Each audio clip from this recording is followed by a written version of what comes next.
Բարձր սիրելի հայրենակիցներ, եթերում կրկին քաղաքական խաչմերուկն է, այսօր արդեն հուլիսի 31-ն է, վաղ արդեն օգոստոսի 1-ն է, մեկ ամիս մնաց, որ ամառը ավարտվի, եւ ասեմ, որ արդեն զգացվում է, որ ամառը լիարժեք մտել է իր իրավունքների մեջ, այսինքն հանգստյան ժամանակահատվածը շատ է, այսինքն հանգստյան ժամանակահատվածը եւ դա զգացվում է նաեւ մեր ալիքի վրա, նույնիսկ մենք այն երանթով չենք անում հաղորդումները, ինչպես որ անում ենք նախկինում, սպասում եմ սեպտեմբերին, որպեսզի ակտիվանանք, բայց կարևոր թեմաներ կան եւ դրա համար ամեն օրվա ռեժիմով դերևս փորձում ենք աշխատել, չնայած որ 2 օրից մի քանի օրով կարելի ասել մեկնում եմ արձակուրդ, բայց եթե ստացվի նույնիսկ տեղում չեմ լինելու, նույնիսկ որտեղ որ լինեմ այնտեղից անպայման կփորձենք թեկուց եւ կարճ հաղորդումներ անցկացնել, եթե ստացվի։ Նախապես չեմ խոստանում։ Այսօրվա մեր քննարկման թեմայի մեջ բազմաթիվ հարցեր կան, որոնք որ վերաբերում են Հայաստանին։ Տեսնում ենք, որ ակտուալացել է կրկին, թե ուր է սկսել Հայաստանը եւ ինչ ապրանք է սկսել արտահանել։ Հարևան Վրաստան եւ քիչ առաջ ստացանք նաեւ տեղեկություններ, որ Լոս Անջելես նույնպես սկսել են ձկնեղեն արտահանել։ Մանրամասն այս հարցերին կանդրադառնանք։ Օրվա ընթացքում տեսանք, որ լուրեր են տարածվում, որ Նարեկ Կարապետյանի տանը խուզարկություններ են ընթանում, հետո տեղեկացանք, որ դա կապված էր Ալիկ Ալեքսանյանի հետ։ Ամենակարևոր հարցերից մեկը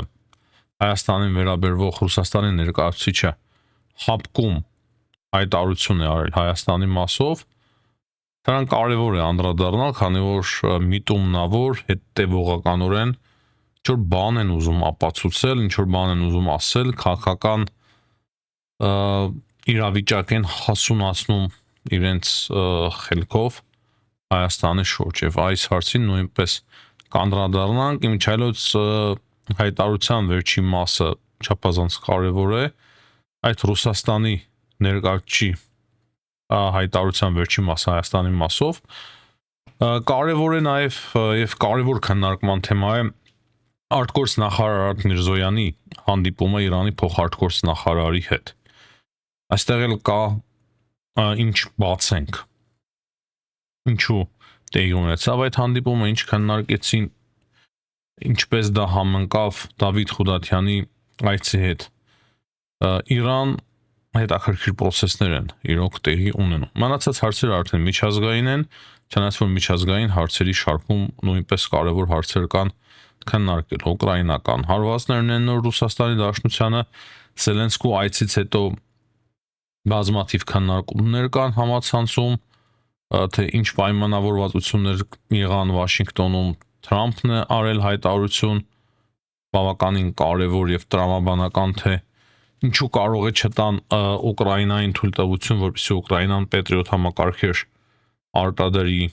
ինչեր խնդրել Զելենսկին Պետրիոտից բացի, հնարավոր է տան դա էլ կա,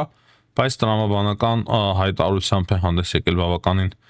Թրամփը, կխոսենք, թե ինչի մասին է խոսքը։ Իրանի շուրջ էլ հետաքրքիր իրադարձություններ կան, Գազայի շուրջ նույնպես Թրամփը արել է հայտարարություն, հետո մենք ունեցանք Խամասի հայտարարությունը,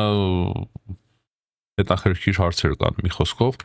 սկսենք մեր քննարկումը, երկար չանոնսավորենք, եթե հնարավոր է, խնդրանքս է, որպեսզի անպայման լայքեք սիրելի հայրենակիցներ, ինչպես նշեցի, փոքր պասիվացել է ընդհանուր դիտումների քանակը, մի 2-3 օր է հստակ զգացվում է, դրա համար ձեր լայքերը չափազանց կարևոր են, բաժանորդագրումները նույնպես։ Գիտեմ, որ ձեզանից մի մասին դժվար է բաժանորդագրվել, բայց խնդրեք ձեր երեխաներին, թոռներին միանշանակ իրենք կօգնեն եւ ցույց կտան, թե ինչպես կարելի է բաժանորդագրվել մեր ալիքին։ Եվ ձեզ էլ հեշտ կլինի, միանգամից հաղորդագրությունը կգա եւ դուք կնայեք մեր ամենօրյա հաղորդումները։ Քիչ առաջ ես տեսա Վրաստանում Հայաստանի դեսպանության հայտարարությունը այն մասին, որ ռուսական շուկայի մուտք գործում հայկական գյուղմթերքով բեռնված առաջին խմբականակը իրոք շատ ուրախացնող տեղեկություն է, նախատեսված է մատակարարումների ծավալների հետագա աճ, դա նույնպես շատ ուրախալի է Եվ այդ հաղորդագրությամբ մեջ հստակ նշվում է, որ ավարտվել են գործերը, հաջողակ ավարտվել են բանակցությունները հայկական ձկնարտադրության վրացական շուկա մուտք գործելու համար։ Միանշանակ ուրախ կլինեմ տեսնել հայկական ապրանքները վրացական շուկայում։ Այստեղ կան մի քանի մեծ խանութներ, որոնք որ տարածված են ամբողջ Վրաստանով, այդ խանութները շատ են նաև մեր քաղաքներում, միանշանակ, երբ որ հայկական ապրանքները ավելի մեծ մասշտաբներով մտնեն վրացական շուկա, դա նկատելի կդառնա։ Այս պահի դրությամբ խանութներում կարելի է գտնել հայկական սուրճ, հայկական պահածոներ, հյութեր, որոշ, բայց շատ քիչ է հայկական արտադրությունը ցավոք սրտի դերևս մուտք գործել Վրաստան։ Հույսով եմ, որ այս իրավիճակը կփոխվի։ Բայց բացի նաև մենք տեղեկացանք այն մասին, որ հայկական Սիգայի իշխանը արդեն բեռնվում է սառնարաններ, որպեսզի գնա Լոս Անջելես։ Իրոք շատ ուրախացնող է, եւ ես գրեթե համոզված եմ, որ մեր հայրենակիցները, որոնք որ բնակվում են Միացյալ Նահանգներում, Լոս Անջելեսում չափազանց կուրախանան այդ լուրին։ Իրոք պետք է մեծ ուշադրություն դարձնել այս հարցին, քանի որ Ռուսաստանը ցանկանում է խեղդել Հայաստանը այս հարցով։ Եվ պատահական չէ, որ շահա մի 2 օր է կրկին այս հարցին տեղեկատվական մասով սկսվեց ավելի մեծ ուշադրություն դարձվել, եւ սա նշանակում է, որ Վլադիմիր Պուտին-Փաշինյան հեռախոսազրույցը իրականում որևէ դրական արդյունք չի տվել, այլ նույնիսկ կարող է խորացրել է այն ճգնաժամը, որ կա հայ-ռուսական հարաբերություններ։ Հայ-ռուսական հարաբերություններին մենք դեռ կանդրադառնանք, սակայն կարևոր է անդրադառնալ, որ Նարեկ Կարապետյանի տանը, ինչպես տեղեկացնում էին այսօր տելեգրամյան ալիքները, մնացած լրատվամիջոցների ժամանակ չեմ ունեցել հետևել, բայց կարծում եմ, որ այդ հաղորդագրությունները համապատասխանում են իրականությամբ, քանի որ վստահելի աղբյուրներից ենք վերցրել, այսօր խոզարկություններ են եղել Նարեկ Կարապետյանի տանը, հետո տեղեկություն կար, որ Ալիկ Ալեքսանյանի գործի հետ էր սա կապված, այլ մանրամասներ այսօր չունենք, վաղը փորձենք, եթե եղավ ինչ-որ կարևոր տեղեկություն, անպայման այդ հարցով կխոսենք, ես տեսա Ռուբեն Ռուբենյանի հայտարարությունը ի պատասխան Նարեկ Կարապետյանի հայտարարության Ռուսաստանի մասով, կարող եմ մեկ բան ընդհանրապես ասել, որ ճիշտ է իրենք ուզում են Ռուսաստանի աչքի առջև ինչ-որ աչոկներ հավաքել, արեք այսպես ասենք։ Ոսկե միայն Նարեկ Կարապետյանի մասին չէ, կան բազմաթիվ մարդիկ այդ ընդդիմադիր կոչվածների շարքից, որոնք որ փորձում են ինչ-որ աչոկներ հավաքել Ռուսաստանի մոտ, բայց իրենք չեն հասկանում, որ գլոբալ աշխարհակական մեծ շարժեր տեղի ունեցան ընտրությունների հետ կապված Հայաստանում, այսինքն այդ շարժերը հրահրվել, ղեկավարվել, կազմակերպվել էին հենց Ռուսաստանի կողմից։ Եվ այդ տեկտոնական շարժերը միանշանակ արտաքին քաղաքականության մեջ մեծ փոփոխություններ բերին, եւ այդ փոփոխությունները միանշանակ ի օգուտ չեն այն մարդկանց, որոնք որ իրենց դրսևորում են որպես Ռուսաստանի շատ հավատարիմ ենթականեր ասենք, հետևորդներ ասենք, չգիտեմ, մոտավորապես իմաստը կարծում եմ բոլորի համար հասկանալի է, թե ինչի նկատի ունեմ ես դա ասելով, այսպիսի հայտարարություններով իրենք փորձում են իրենց հավատարիմ ասենք ժողովրդի մի մասին փորձեն հաճոյանալ, բայց առաջի հերթին փորձում են հաճոյանալ Ռուսաստանին, նույն ժամանակ բաց թողնելով մի կարևոր պահ։ Սա ամենայն անկեղծությամբ չեմ ուզում, որ որևիցե մեկի համար վատ լինի, բայց այդպիսի հայտարարություններից հետո ես կարծում եմ, որ քրեական գործերը կարող է ավելի շատանան եւ միանշանակ կգտնեն օրենքի տարին համապատասխան, քանի որ բազմաթիվ մարդիկ, ովքեր որ նախկինում եղել են իշխանության մեջ, կամ կապ ունեն մեծ բիզնեսների հետ, ունեն նաև բազմաթիվ թերություններ, անհնար է որ մարդը ընդհանրապես որից օրենք խախտած չլինի երկար տարիներ, 30 տարիներով լինելով մեծ բիզնեսների մեջ կամ իշխանության մեջ եւ նույն ժամանակ հարստացած։ Դրա համար այդպիսի հայտարարությունները միայն ու միայն իմ պատկերացմամբ ամենայն անկեղծությամբ կվնասեն իրենց եւ մեծ խնդիրներ կստեղծեն իրենց համար։ Ինչը բնականաբար ես չէի ուզի։ որովհետև ես կցանկանայի, որ Հայաստանից այլ կարգի հայտարարություններ իրոք հնչեն, քանի որ ակնհայտ է, որ Ռուսաստանը այնինչ անում է Հայաստանի պետականության դեմ։ Իրենց պետք է վասալ, ստրուկ, ծառա, գուբերնիա, այդ հասկացողություններն են իրենց համար ընդունելի։ Անցնենք առաջ, իմաստ չունի երկար կենտրոնալ այս հարցերի վրա, ամեն օրվա ռեժիմով մենք անդրադառնում ենք այս հայտարարություններին։ Հաջորդ կարևոր հարցը կրկին Ռուսաստանի վերաբերմունքի մասին է Հայաստանի նկատմամբ։ Ինչպես արդեն նշեցի, Ռուսաստանի ներկայացուցիչը հապկում Վիկտոր Վասիլևը կրկին հայտարարություններով է հանդես եկել Հայաստանի մասով եւ նա ասում է, որ ՆԱՏՕ-ն փորձում է պոկել Հայաստանը հապկից, այդ թվում նաեւ զորավարժությունների միջոցով։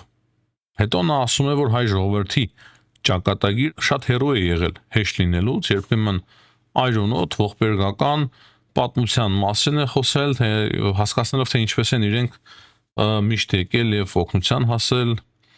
գլխավոր երաշխավոր են եղել անվտանգության եւ այլն եւ այդպես շարունակ։ Պատմության մեջ եթե կարգին խորանամ, միանշանակ իրենց օգտին չի լինելու դա։ Միանշանակ։ Իրենք իրենց հրկիչի դեր են տվել։ Դրանից բացի մեր ժողովրդի մի մասն էլ իրոք հավատացել է, որ մենք ունեցել ենք փրկիչներ։ Եվ իրենք շատ լավ են օգտվել դրանից, քանի որ դու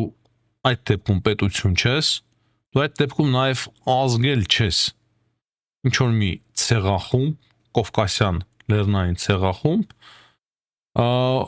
որի մեջ ներարկել են այն, որ միշտ քեզ օգնել են, միշտ քեզ փրկել են, արյունալի պատմություն ես ունեցել, իրենք էլ իրենց փրկիչ են անվանել, հիմա ասում են, որ դուք մեզ մեր այս փրկիչներին այդպես եք վերաբերվում։ Դա իրոք անհեթեթություն է։ Կարող եմ փաստերով ասել, թե ինչքան Ռուսաստանը մտավ Արևմտյան Հայաստան, ինչքան դուրս եկավ եւ ամեն դուրս գալուց ինչքան կոտորածներ եղան հայ ժողովրդի նկատմամբ։ Ինչպես տվին Կարսը, ինչպես տվին Նախիջևանը, ինչպես տվին Արցախը, առաջին անգամ, երկրորդ անգամ, չեմ ուզում երկար խորանալ, բոլորս էլ շատ լավ գիտենք, բայց նույն ժամանակ միանշանակ եղել են պահեր, երբ որ ռուս որոշ անհատներ օգնության ձեռք են մեկնել հայ ժողովրդին։ Բարեկամություն եղել է մեր մեջ, բայց ոչ միշտ։ Սակայն այնուամենայնիվ ես չեմ կարող ուրանալ, թեկուզ այն փոքրիկ դրական պահերը, որ մենք ունեցել ենք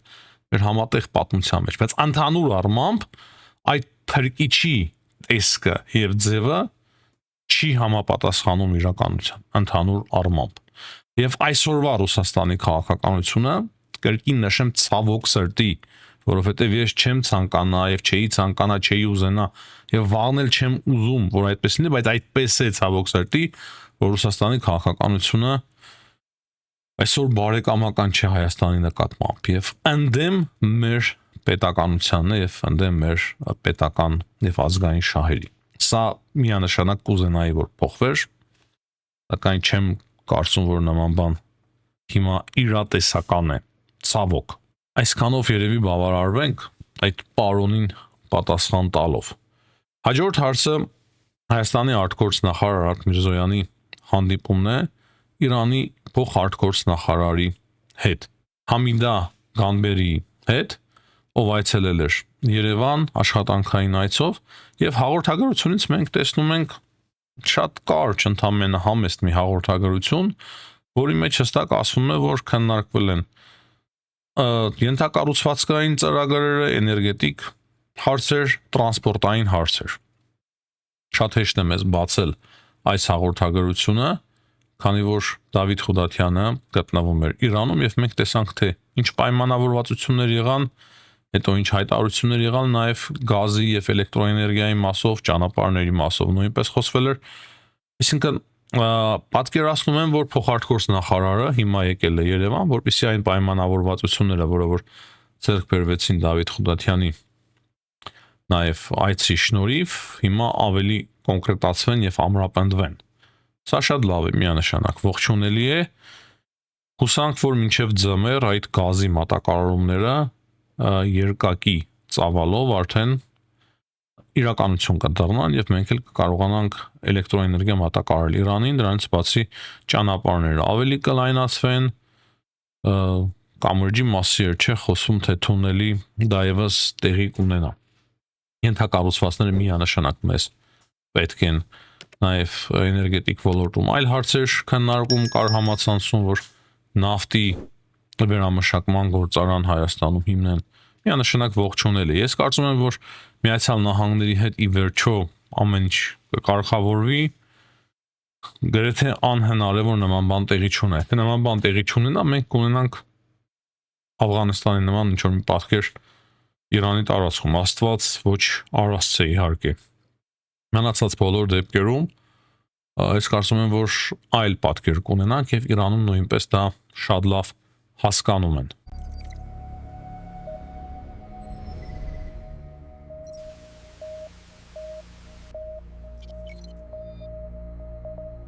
Հիմա խոսենք Ուկրաինայից։ Այսօր տեղեկություններ ստացանք, որ ուկրաինական ԱԹՍ-ները հարված են հասցրել Վոլգոգրադում գտնվող Wildberries ընկերության պահեստներին։ Դրանից բացի կար նաև տեսանյութ, որ առաջին անգամ փորձ է եղել հարված հասցնել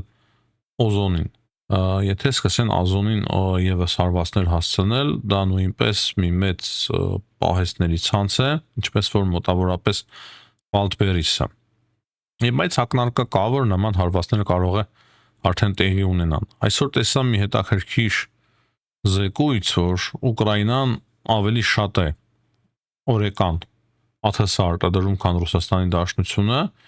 եւ ավելի շատ գրողներ է անօթաչու թռչող սարքերով կազմակերպում, քան նույն Ռուսաստանի Դաշնությունը։ Այս հարցով միանշանակ Ուկրաինան շատ լուրջ ձևի առաջ է ընկել Ռուսաստանի Դաշնությունից։ Կային այսօրվա ընթացքում կարևոր տեղեկություններ, որ Զելենսկին Միացյալ Նահանգներում ցանկացել է հանդիպել Իլոն Մասկի հետ, սակայն նա չի հանդիպել Զելենսկիի հետ։ Ատլանտիկի տեղեկություններով Թրամփին խնդրել է Զելենսկին, որպեսզի Starlink-ի մասով ավելի մեծ հնարավորություններ տա Մասկը Ուկրաինային, որ Ուկրաինան կարողանա ավելի հեռահար հարվածներ հասցնել Ռուսաստանի Դաշնությանը։ Դե Մասկը ճիշտ է օգնում է Ուկրաինային Starlink-ի մասով, բայց հայտարարությունների մակարդակով շատ անգամ այլ տեսակի հայտարարություններ է անում։ Չեմ կարծում, որ շտապում է Մասկը ավելի մեծ հնարավորություններ տալ Ուկրաինային այս առումով։ Պատկերացնում եք մի անձ, որը որ կարող է ազդել ամբողջ պատերազմի ելքի վրա։ Դա Իլոն Մասկն է։ Թրամփը խոսել է այսօր Ուկրաինայից, Patriot համակարգերից եւ ասում է, որ իրենք ուզում են լիցենզիա եւ տեխնոլոգիաներ, որպեսզի Patriot համակարգեր արտադրեն Ուկրաինայում, դե պարզ է, քանի որ Ռուսաստանը հրթիռակոծում է Ուկրաինան, բազմաթիվ զոհեր, ավերածություններ, շատ բարդ եւ ծանր ձմեռ է սպասվում Ուկրաինային, բայց Թրամփը ասում է, որ եթե մենք տանք այդ տեխնոլոգիաները, դա կարող է խնդիր լինել Միացյալ Նահանգների համար, կարող է վաղը Ուկրաինան դառնա թշնամական երկիր կամ այդ տեխնոլոգիաները հայտնվեն թշնամու ձեռքում։